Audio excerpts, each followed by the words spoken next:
Cloud9's victory.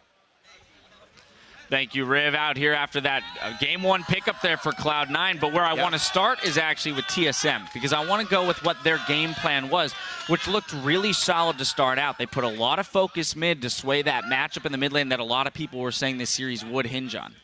Yeah, and honestly, TSM did a good job of that. Hey, look, a very early gank, the trio lane of Dyrus and Santorin and Lustboy, they roam mid, they trade flash for flash, they get down to bot lane in time to absorb the wave, like very smart things by these guys. And of course, as the casters mentioned, they come back in time before the flash is back up. First blood on Urgot, push the top lane turret down.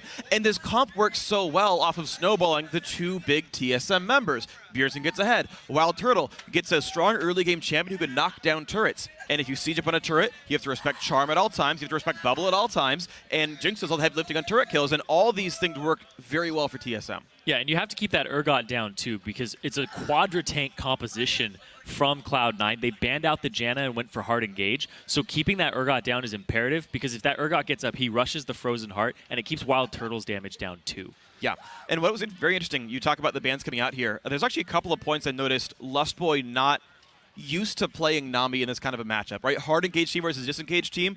The big climactic Baron fight, there was an opening to tidal wave the team and disengage. When they put the chompers down, the team goes around it, they're funneling through a very small choke. That tidal wave stops the team fight guaranteed. But it doesn't come out because he's not used to the matchup. He's not used to having to tidal wave early to disengage. And so, right, the rest of Cena actually gets in on that fight. Like, those are things that are really important, where TSM's not ready for this level of pressure on their compositions. Yeah, continuing down the line of the early game for TSM, too, we have to look at the fact that their pressure in lanes was pretty phenomenal, right? Yes. They were taking things off of Dyrus getting camped, which is great. If you're trading one death for a turret every time, fantastic. And their wave manipulation was actually pretty phenomenal in the early parts of the game. So takeaways here for TSM, fantastic there. I want to look at how it fell apart, though. Yes. Stop grouping up against the teamfight comp, because that comp only has Sivir for wave clear and a little bit of Maokai. You have multiple wave clear champions, Gragas, Lulu, Jinx, Ahri. All 4 champions that can like range wave clear very effectively. Split push, don't let that composition group up, because they work best when they group up. If you group up against a quadra tank comp that has a Maokai in it too, he just reduces everybody's damage taken, and it's impossible to knock them down. They just barrel and face roll that team fight. So stop grouping up, keep pushing objectives and forcing things, and they had lapses in vision, and that was the big thing too, is they should have so much vision that they can go between lanes. They lost that vision, and when you lose vision against a hard engage comp, they can camp an objective, and you have to face check him, and they get to force the fight. But that's the big difficulty here, is even if Bjergsen's off on the side split pushing, obviously it can't be Jinx split pushing, no escapes, right? That's the obvious choice here. Even if Bjergsen's the one split pushing because he's actually got pressure in the lane, problem is you've got 4 tanks. You've got a Sivir and an Urgot and a Maokai and a whole bunch of freaking dive. Like, good luck 4v5ing under turret. You put the Braum shield up and your wave clear's gone. Like, the actual Braum pickup prevents a lot of choice that TSM could have made, because they can no longer wave clear as long as you can survive 3 Jinx rockets, and then you just hard dive them under the turret. Bjergsen can't show up, and if Lulu is the one split pushing on the side, well, C9 put a whole bunch of pressure in getting balls ahead of Dyrus in that top lane.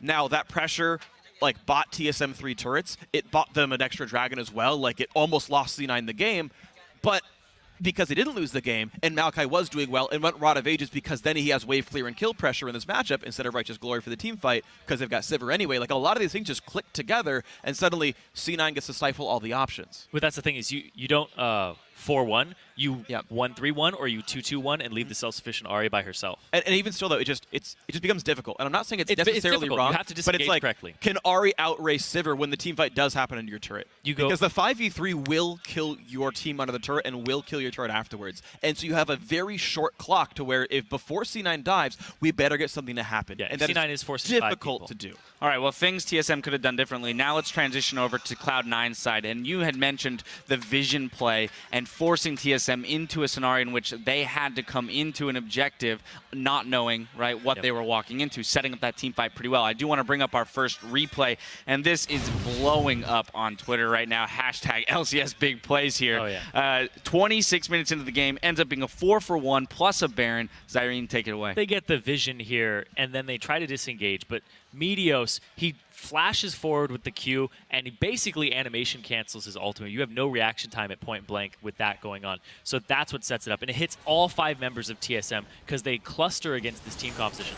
The Righteous Glory is actually popped a little early, and then the Sivir ultimate, it's like, oh, do we want to go? They have to walk around Flame Choppers, and that's where you Tidal Wave, is across that. But you see, Braum actually doesn't even get to Unbreakable because he gets Q'd.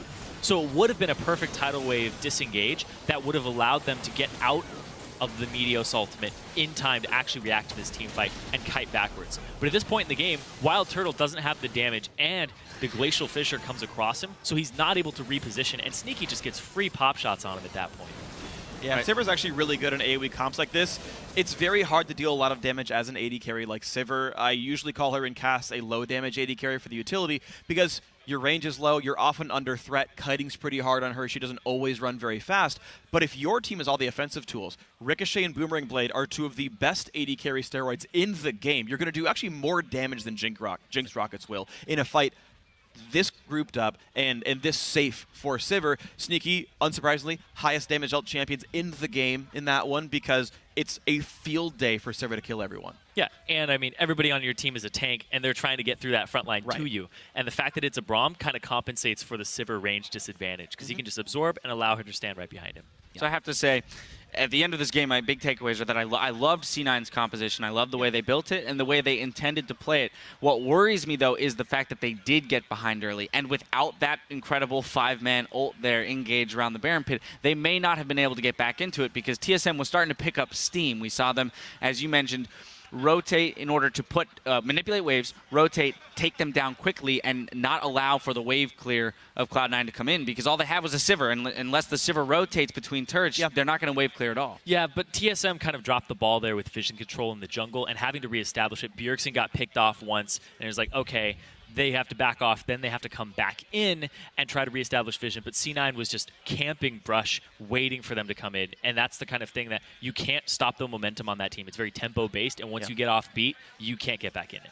Yeah, I wanted to see a bit more from TSM in the first 20 minutes. Yeah. Bjergsen got ahead. He had mid pushed in at all times. And when you have mid pushed in, you can use mid to get vision control, right? He and Santorin can go off. Like, you saw him steal a blue buff early on in the game. You can see him go and ward up the jungle. And they can use this to track Meteos. And they saw Meteos go top lane a lot, and so they pressured bot lane. But they could have pressured bot lane more by tracking Meteos a little bit more here.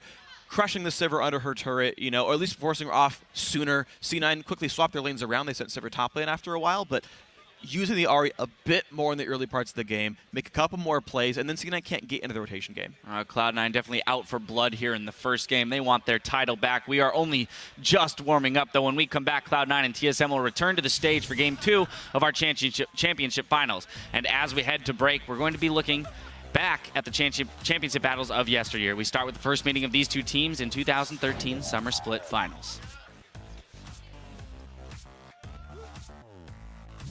Completely undefeated in the series, 25-3 on the split. Cloud9 does not drop a single game in the playoffs, and look at that. They are a team that works together and likes each other. That is the best team in North America.